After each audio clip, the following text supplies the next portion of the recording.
Well, just yesterday, we finally got the Sony State of Play for June 2026, and honestly, this was a very interesting show. We saw new trailers, gameplay updates, release dates, and a few surprises for upcoming PlayStation games coming later this year and early 2027. Hello everyone, welcome back to the channel. In today's video, we're going to review some of the biggest games that were shown at the State of Play. Not all of them, but most of the ones that really stood out and got people talking. Before we get started, please make sure you hit the like button, subscribe to the channel, and leave a comment down below letting me know what your favorite reveal was from the State of Play. With that being said, let's get on with our first review. The first game that was shown, of course, was Marvel's Wolverine, and we finally got brand new gameplay footage. And honestly, this game looks brutal. The combat system looks very fluent and aggressive, with Wolverine using his adamantium claws to rip through enemies. We also got to see some stealth kills as well, showing that the game will not just be all action, but will also have moments where you can take enemies down quietly. The game's story is set in the same universe as Marvel's Spider-Man, which is very exciting because that means Insomniac is continuing to build their own Marvel gaming universe. In this game, Wolverine teams up with a mutant group called Team X, as they must rescue kidnapped mutants from a dangerous group known as the Reapers. Joining Wolverine in the story is fellow X-Men member Jean Grey, and we already know that characters like Leech, Mystique, and Omega Red are also in the game. But of course, when you talk about Wolverine, you have to talk about one of his biggest enemies, Sabretooth. I still predict that Sabretooth will be in this game, because it would not feel like a true Wolverine story without him. Marvel's Wolverine is expected to release on September 15th, and the hype is already real. Pre-orders are officially open, and players will be able to get a standard edition and a digital deluxe edition. But unfortunately, Insomniac Games confirmed that there will be no collector's edition, which is pretty upsetting. I was really hoping we would get a special Wolverine collector's edition, or maybe even a limited edition PS5 Wolverine console and PS5 Wolverine controller. Hopefully, Sony announces something like that sometime in late August, just a few weeks before the game releases. But either way, I am definitely looking forward to this game on day one. Marvel's Wolverine looks like it could be one of the biggest PlayStation games of 2026. Marvel's Wolverine was not the only Marvel game shown at the State of Play. We also got a brand new trailer and character reveal for Marvel Tōkon, Fighting Souls. This time, the trailer focused on Dr. Doom's faction, known as the Knights of Doom. And honestly, this team is looking very dangerous. Joining Dr. Doom is one of the X-Men's greatest enemies, Magneto. We also got the reveal that Green Goblin and Carnage will be joining Dr. Doom's faction as well. That is already a very powerful villain lineup. You have Dr. Doom, one of the smartest and most dangerous villains in Marvel, Magneto with his mutant powers, Green Goblin bringing chaos, and Carnage bringing pure violence. This team already looks like it could be one of the most exciting factions in the game. However, I was kind of disappointed that we did not get Venom as part of this team. With Carnage being revealed, I really thought Venom would show up too. Most likely, Venom will be saved for DLC, because there is no way you can have a Marvel fighting game with Carnage and not eventually bring in Venom. Now, we still have one more character reveal left, and that will be for the members joining Ghost Rider's faction. My prediction is that this faction could be the Marvel Knights. Maybe we could see characters like Doctor Strange, Wanda Maximoff, also known as the Scarlet Witch, and Blade joining Ghost Rider's side. That would be a perfect supernatural-style team, especially with Ghost Rider leading the faction. But we will have to wait and see, because the next reveal could happen at Summer Game Fest this Friday. Overall, Marvel Tōkon, Fighting Souls continues to look very exciting. The roster is getting stronger, the factions are starting to take shape, and if Arc System Works delivers on the gameplay, this could become one of the biggest fighting games for Marvel fans.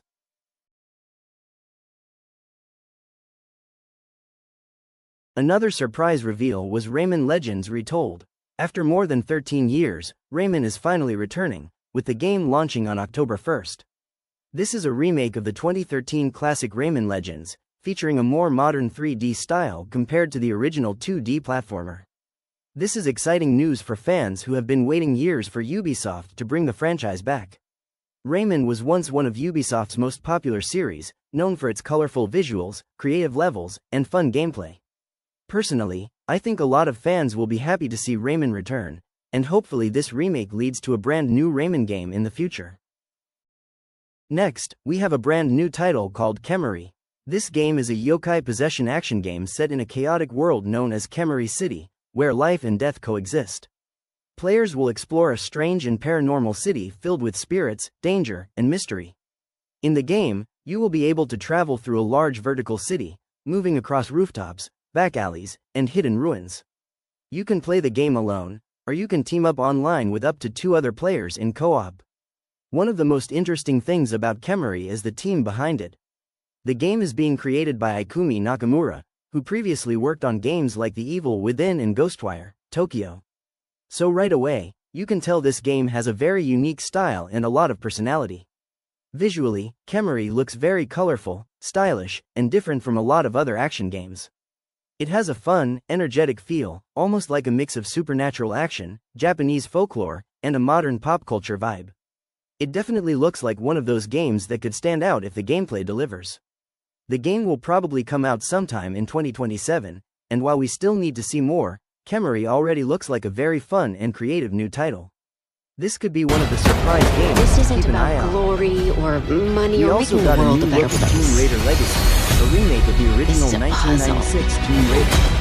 Buried the game looks great, with centuries of updated silence. graphics, modern gameplay, and a more cinematic You don't strike me as someone who walks presentation past a while locked keeping door the without classic wondering Tomb what's Raider. behind it. However, the game has been delayed to February 12, There's a reason 2027, I pushing can it only back trust about you 7 with months. this. The delay likely helps it avoid a crowded release window, especially with Grand Theft Auto 6 launching in November, while also giving the developers more time to follow the game. It's disappointing, but if the extra time helps deliver a better experience, it will be worth the wait.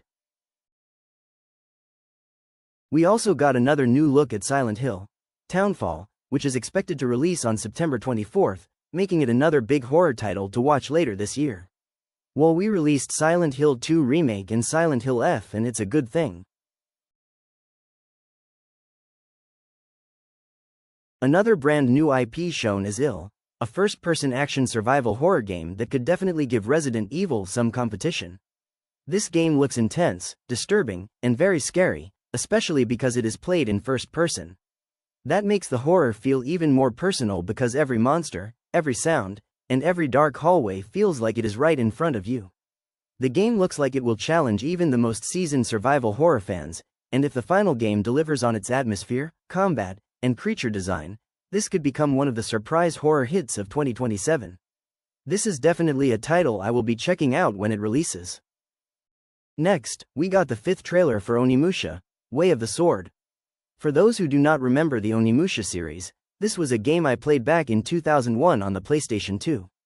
It was one of Capcom's classic action-adventure games from that era, and now, after 24 years, a brand new entry is finally coming. Onimusha, Way of the Sword is scheduled to release on September 24th, and as of right now, a demo is available on PS5 and Xbox Series X. This is one particular game that I probably will get, maybe around Black Friday, because I know I am already going to be playing Marvel's Wolverine in September. And honestly, September is going to be packed with a lot of big video game releases. As for Onimusha, Way of the Sword, it is really nice to see this series finally return with a brand new entry and a new main character. The trailer looked stylish, action-packed, and it definitely brings back that classic Capcom samurai horror feeling, but with a modern look. I am glad Capcom is bringing this franchise back, and hopefully this new game does well enough to keep the Onimusha series alive for the future. One surprise announcement was Until Dawn 2. The game follows 5 ghost hunters who travel to a mysterious island, only to encounter terrifying supernatural threats. This sequel is being developed by Firesprite Studios, following the original Until Dawn, which launched in 2015. Until Dawn 2 is expected to release in 2027, and it looks like another promising horror game for PlayStation fans. Last but not least, we finally got the long-rumored God of War spin-off game from Santa Monica Studio, and it is called God of War, Laufey. The main protagonist of the game is Faye, the second wife of Kratos and the mother of Atreus. The story takes place after Kratos and Atreus lay her to rest during her funeral, but instead of staying dead, Faye wakes up in a mysterious afterlife realm of the gods known as Everyone. While she is there, she encounters the ancient Egyptian goddess Sekhmet, along with Mongol and Tibetan gods who have taken over the realm.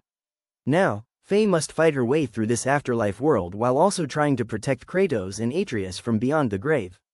She is also guided by a magical cube named Frank, which already sounds like it will add some personality and humor to the story.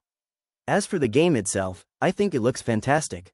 This is the first God of War game built from the ground up for the PlayStation 5. God of War Ragnarok was released on both PS4 and PS5, but God of War Laufey is being made especially for PS5, and it looks even better on PS5 Pro. Faye is once again played by Deborah Ann Wall, and actor Jack Quaid from The Boys will voice Frank the Cube. Of course, some people are already complaining because the game has a female lead character, and you are not playing as Kratos. Some people are even complaining that Faye is not hot enough, but honestly, who cares?